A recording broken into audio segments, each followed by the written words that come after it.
I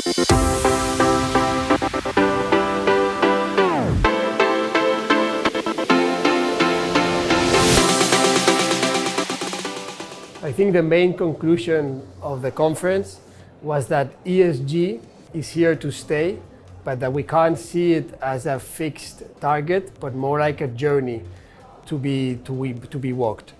Because on the one hand, you have investors who ask you to comply with certain requirements of ESG, but these requirements are not static.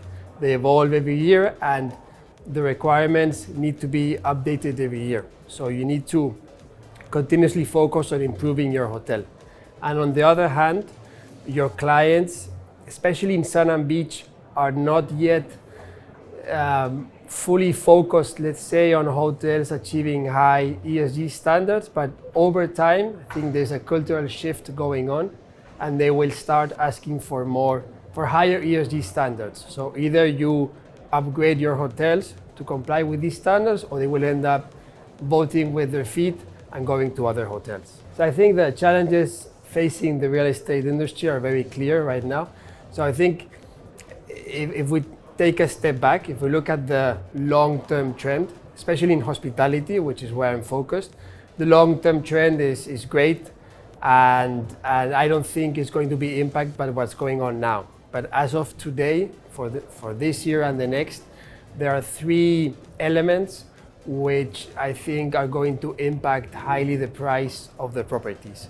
One is the higher cost of debt, because previously you were getting financed at 200 basis points, now at 500, which means lower cash flow for the investor. So that has an impact on price. The second one would be inflation, because inflation reduces discretionary spending, so therefore families can spend less money on their holidays.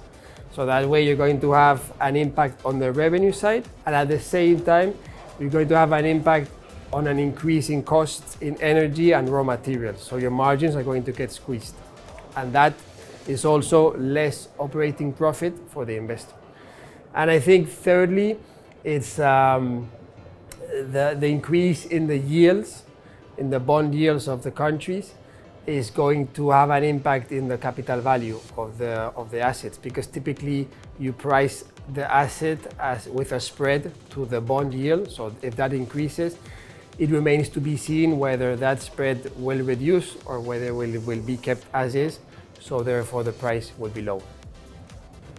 I think these kind of